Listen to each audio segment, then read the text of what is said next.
Students welcome to Excel tuition. मुलांनो, Excel tuition Goa board या चॅनलमध्ये आपले सर्वांचे स्वागत आहे. या व्हिडिओत आपण समेटिव्ह इव्हॅल्युएशन टू 2025-26 मार्च 26 या वर्षीचा मराठी मीडियमचा मराठी पेपर सोडवणार आहोत. मार्क्स आहेत 20 मार्क्स. ड्युरेशन आहे 90 मिनिट्स म्हणजे 1.5 तास मिळणार. प्रश्न सोडवायला सूचना दिलेल्या आहेत. प्रश्नांचा क्रमांक उपक्रमांक स्पष्टपणे लिहा. सर्व प्रश्न आवश्यक आहेत. प्रत्येक प्रश्नाचे फक्त उत्तर लिहा. उजवीकडील अंक गुण दर्शवतात. हे उजवीकडील अंक आहेत ते गुण दर्शवतात. प्रश्न पहिला, खालील दिलेल्या पर्यायापैकी योग्य पर्याय निवडून लिहा. प्रश्न पहिला, आज आपला राज्यकारभार डॅश चालवते. अ. मित्रमंडळ, ब. मंत्रिमंडळ, क. महामंडळ. यापैकी काहीही नाही आणि याचे योग्य उत्तर आहे ब. मंत्रिमंडळ. प्रश्न दुसरा, आत्मवृत्त या शब्दाचा अर्थ डॅश आहे. पर्याय आहेत अ. दुसऱ्याच्या जीवनाची कथा, ब. स्वतःच्या जीवनाची कथा, क. काल्पनिक गोष्ट, ड. यापैकी काहीही नाही आणि यातील योग्य पर्याय आहे स्वतःच्या जीवनाची कथा. प्रश्न तिसरा, प्रजेने निवडून दिलेल्या लोकांची सत्ता म्हणजे डॅश. पर्याय आहे अ. राजतंत्र, ब. राजेशाही, क. स्वातंत्र्य दिन आणि ड. यापैकी काहीही नाही आणि यातील योग्य पर्याय आहे ड.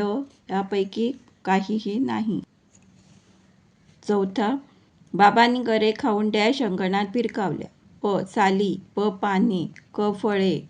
यापैकी काहीही नाही आणि याचे योग्य पर्याय आहे यापैकी काहीही नाही.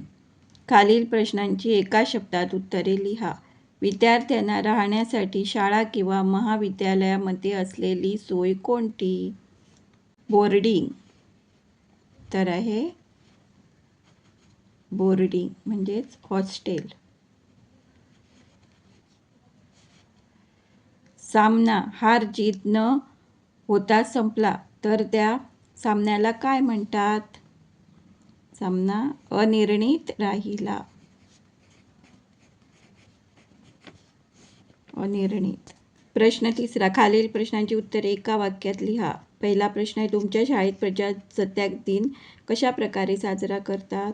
प्रश्नाचे उत्तर आहे, आमच्या शाळेत ध्वजारोहण झाल्यावर राष्ट्रगीत व ध्वजगीत म्हणतात. तसेच विविध कार्यक्रम सादर करून प्रजासत्ताक दिन साजरा करतात. दुसरा, झाडे का लावली पाहिजेत? उत्तर, झाडे कार्बन डायऑक्साईड शोषून घेतात व ऑक्सिजन सोडतात. तसेच निसर्गाचा समतोल राखण्यास मदत करतात. म्हणून आपण झाडे लावली पाहिजेत. प्रश्न तिसरा, मुलांनी अर्जातून देवस्थान समितीकडे कोणकोणत्या वस्तूंची मागणी केली? उत्तर, मुलांनी अर्जातून देवस्थान समितीकडे स्टेज, नाटकाचे पडदे, नाटकासाठी लागणारे कपडे, वीज, पेटी व तबला या वस्तूंची मागणी केली. प्रश्न चौथा, खालील प्रत्येक प्रश्नांचे उत्तर 2 ते 3 वाक्यात लिहा. पहिला प्रश्न आहे, भिकू शेठचे कोणते स्वप्न होते? उत्तर, आपल्या मुलाने खूप शिकून आपल्यापेक्षाही खूप मोठा व्यापारी व्हावे व खूप संपत्ती मिळवावी असे भिकू शेठचे स्वप्न होते. मुलांनी तुम्हाला यातील एकच प्रश्न लिहायचा आहे. मी इथे दोन्ही प्रश्नांची तुम्हाला उत्तरे दिलेली आहेत. तुम्हाला जे सोपे वाटेल ते तुम्ही उत्तर लिहू शकता. हा आहे दुसरा प्रश्न, किंवा हा प्रश्न लिहायचा आहे तुम्हाला.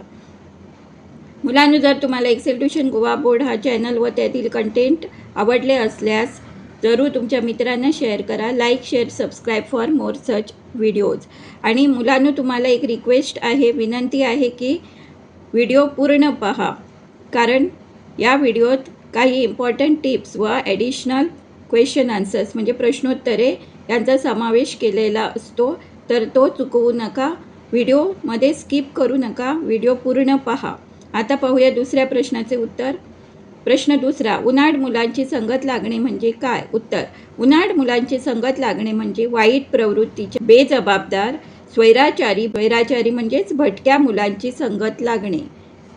प्रश्न पाचवा अ, खालील वाक्प्रचारांचा अर्थ ओळखून लिहा. पहिलं, भांबावून जाणे म्हणजे अ. पर्याय आहेत अ. घाबरून जाणे, ब. निकाल न लागता, क. साजरा करणे, ड. यापैकी काहीही नाही. भांबावून जाणे म्हणजे घाबरून जाणे. हंबरडा फोडणे, पर्याय आहेत मोठ्याने ओरडणे, मोठ्याने किंचाळणे, मोठ्याने रडणे. यापैकी काहीही नाही आणि याचं योग्य उत्तर आहे मोठ्याने रडणे. खालील दिलेल्या वाक्यातील विशेषण ओळखून लिहा. नदी झुळझुळ वाहते. विशेषण आहे झुळझुळ. झुळझुळ हे विशेषण आहे. उन्हाळ्यात कडक ऊन पडते. इथे कडक हे विशेषण आहे. प्रश्न 5वा क. खालील पर्यायापैकी कंसातील क्रियापदाचे योग्य रूप वापरून लिहा. काल मैदानावर बरीच मुले डॅश होती. जमणे.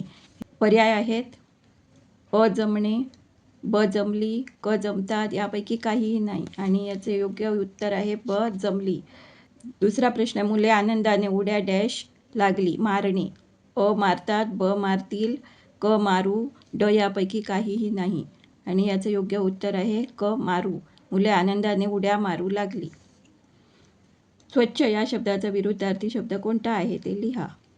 स्वच्छ या शब्दाचा विरुद्धार्थी शब्द आहे. इथे पर्याय दिले आहे अस्वच्छ, कचरा, हार, यापैकी काहीही नाही आणि ते योग्य उत्तर आहे अस्वच्छ. स्वच्छ या शब्दाचा विरुद्धार्थी शब्द अस्वच्छ.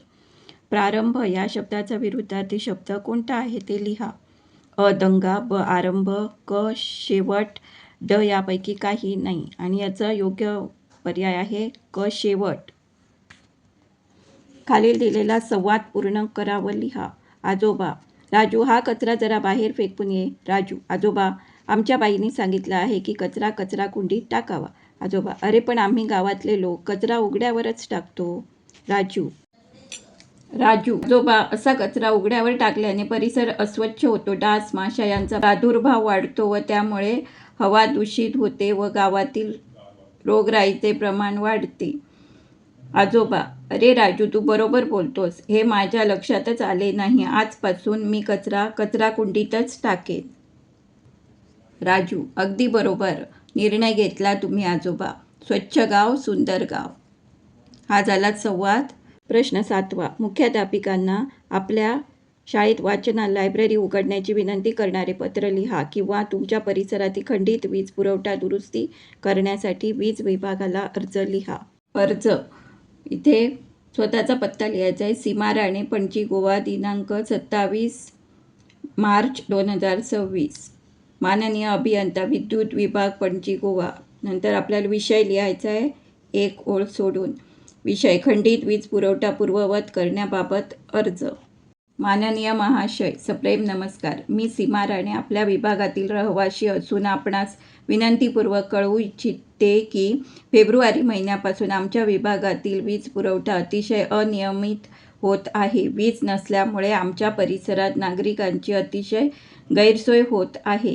गेल्या 3 दिवसापासून तर आमच्या येथे वीजच नाही. वयोवृद्ध, आजारी, लहान मुले, विशेष करून विद्यार्थी यांना फार मोठ्या प्रमाणात त्रास सहन करावा लागत आहे. त्यांच्या अभ्यासातील वीज पुरवठा खंडित होणे हा एक मोठा अडथळा आहे. कृपया समस्येची गंभीरता लक्षात घेऊन स्वतः लक्ष द्यावे व विभागातील वीज पुरवठा यंत्रणा दुरुस्त करून वीज पुरवठा नियमित करण्याची व्यवस्था तातडीने करावी ही विनंती. कळावे. आपली आज्ञाधारक सीमा राणे, पणजी, गोवा. धन्यवाद. Thanks for watching. Do like, share and subscribe for more such videos.